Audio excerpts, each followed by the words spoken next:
Hello dear, welcome to our channel. അപ്പോൾ ഇന്ന് നമ്മൾ നമ്മുടെ ക്രാഫ്റ്റ് സാധനങ്ങളൊക്കെ ഒന്ന് അടുക്കി ഒതുക്കി വെക്കാൻ പോവാണ്. സാധാരണ നമ്മൾ ഓരോ വർക്ക് ചെയ്യാൻ തുടങ്ങുമ്പോഴും നമ്മുടെ ആക്രി സാധനങ്ങളൊക്കെ പല സ്ഥലത്തായിരിക്കും കിടക്കുന്നത്.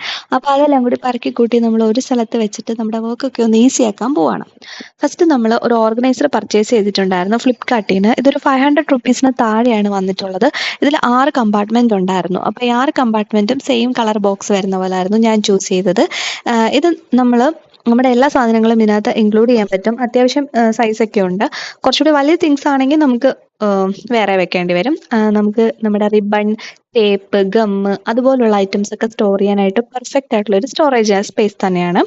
ഇതിൽ ഫസ്റ്റ് നമ്മളെല്ലാം ഒന്ന് അസംബിൾ ചെയ്ത് കൊടുത്തു. അത് കഴിഞ്ഞിട്ട് നമ്മുടെ എപ്പോഴും നമ്മൾ യൂസ് ചെയ്യുന്ന സാധനങ്ങളൊക്കെ നമ്മൾ വർക്ക് ചെയ്യുന്നതിൻ്റെ അടുത്ത് തന്നെ വെക്കാൻ വേണ്ടിയിട്ട് ഓരോ ഡ്രോയിലായിട്ട് നമ്മൾ അറേഞ്ച് ചെയ്ത് കൊടുക്കുകയാണ്. അപ്പം നമുക്ക് ഇതിൽ അങ്ങനെ തന്നെ വെക്കാം. അല്ലെന്നുണ്ടെങ്കിൽ കാർഡ്ബോർഡ് വെച്ചിട്ട് ജസ്റ്റ് കമ്പാർട്ട്മെന്റ് ആയിട്ട് തിരിച്ചിട്ട് വേണമെങ്കിലും വെക്കാനായിട്ട് പറ്റും. അപ്പം ഞാൻ അതുപോലെ തന്നെ വെച്ചു കൊടുക്കുകയാണ് ചെയ്തത്. കാരണം ഏകദേശം നമ്മൾ ഒരുപോലെ യൂസ് ചെയ്യുന്ന സാധനങ്ങളൊക്കെ ഒരുമിച്ച് വെച്ചു. ഗംസ്, പെയിന്റ് അതൊക്കെ എല്ലാം കൂടി ഒരുമിച്ച് വെച്ചിട്ടുണ്ടായിരുന്നു. അപ്പം നമുക്ക് ഇങ്ങനെ വെക്കുമ്പോഴത്തേക്ക് നമുക്ക് ഫ്ലവേഴ്സ്, റിബണൊക്കെ ഒരുപാട് ചീത്തയാവാണ്ട് നമുക്ക് വെക്കാനായിട്ട് പറ്റും. അതാണ് ഇതിനകത്ത് എനിക്ക് ഏറ്റവും കൂടുതൽ അഡ്വാൻറ്റേജ് ആയിട്ട് തോന്നിയത്. പിന്നെ നമ്മൾ ഓരോ സാധനങ്ങളും ഓരോ വർക്ക് ചെയ്യാൻ എടുക്കുന്ന സമയത്ത് ഇന്നത് ഇവിടെയാണെന്നുള്ളത് നമുക്കൊരു ഐഡിയ കിട്ടും. പിന്നെ തിരിച്ചു വെക്കാനും കുറച്ചും കൂടി ഈസിയാണ്. സാധാരണ ഞാൻ ചെയ്യാറ് എല്ലാം കൂടി തിരിച്ച് ഒരു പെട്ടിയിലാക്കി അങ്ങ് വെക്കാറാണ്.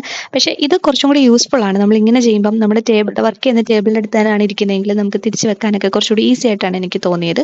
പിന്നെ അതുപോലെ ഇത് വെച്ച് കഴിഞ്ഞപ്പോഴത്തേക്ക് റൂമിലും കുറച്ചുകൂടി കളറായിട്ടുണ്ട്. അതുപോലെ തന്നെ കുറച്ച് ഇങ്ങനെ നിരന്ന് കിടക്കുന്ന ആക്രി സാധനങ്ങളൊക്കെ അടുക്കി ഒതുക്കിയതാ ഇതുപോലെ ഇങ്ങനെ വെക്കാനും സാധിച്ചിട്ടുണ്ട്. അപ്പോൾ അത്ര thank you so much for watching our channel.